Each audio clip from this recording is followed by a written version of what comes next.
La publication web. L'application Scenari Opal offre deux versions de publication. Standard, dite aussi longue, et courte, pour la version papier ou diaporama. Un contenu est par défaut publié dans les deux versions. Il peut être éliminé de l'une ou de l'autre version. Comme, il peut être éliminé des deux versions. Dans le formulaire de saisie, on fait le choix désiré. Au niveau d'une division ou d'une activité, ou d'un grain, ou d'un bloc pédagogique. On peut donc exclure un texte dans une diapo, ou exclure une démonstration ou activité d'un contenu, selon la filière ou le niveau à qui la publication est destinée, sans avoir à redécomposer le module entièrement.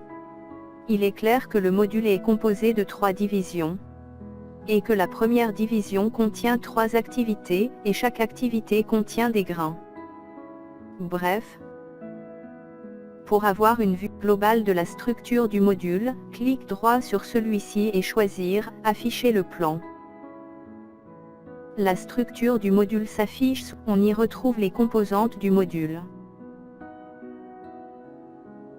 Pour publier le document, on choisit le support de publication souhaité. Dans Formulaire du support, on introduit les informations sur la version du document, la date, l'auteur. On a aussi la possibilité d'insérer une image sur la page d'accueil.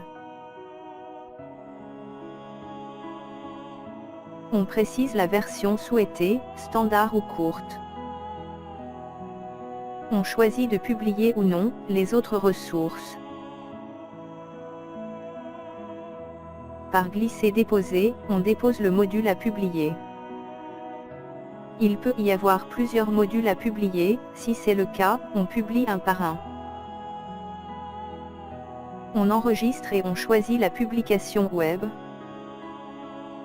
Dans le cas où on dispose de plusieurs chartes graphiques, on choisit celle qui nous convient, sinon la charte par défaut sera utilisée. Une fois que tout est paramétré, on clique sur le bouton « Générer ». L'opération peut prendre un peu de temps. On clique sur « Consulter ». Le site s'affiche localement. On retrouve les informations introduites dans le formulaire de support de publication. On clique sur le bouton « Démarrer le module ». Les objectifs s'affichent sur la partie centrale. À gauche, l'interface graphique du contenu. On retrouve donc le plan du document, à savoir 3 divisions, avec leurs activités et les grains de contenu.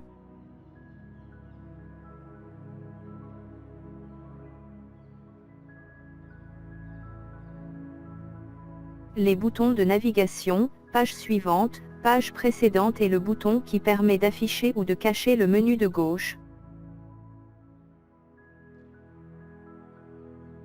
Chaque fois qu'on clique sur une activité, ces composantes s'affichent dans la partie principale de la fenêtre. Quand on clique sur un grain de contenu, une page web s'affiche.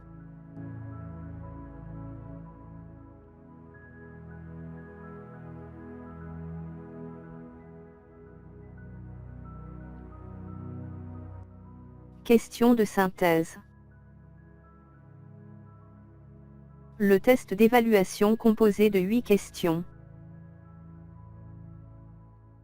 Si on remarque qu'il y a des rectifications à faire, on retourne au module, puis la composante à modifier.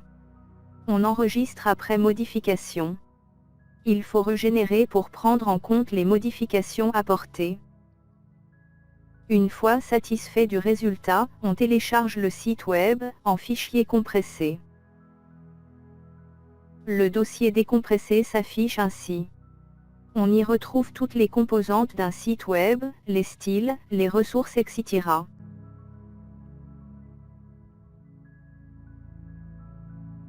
Ce site peut être exploité directement sans connexion Internet, ou placé sur un serveur pour qu'il soit disponible sur le net.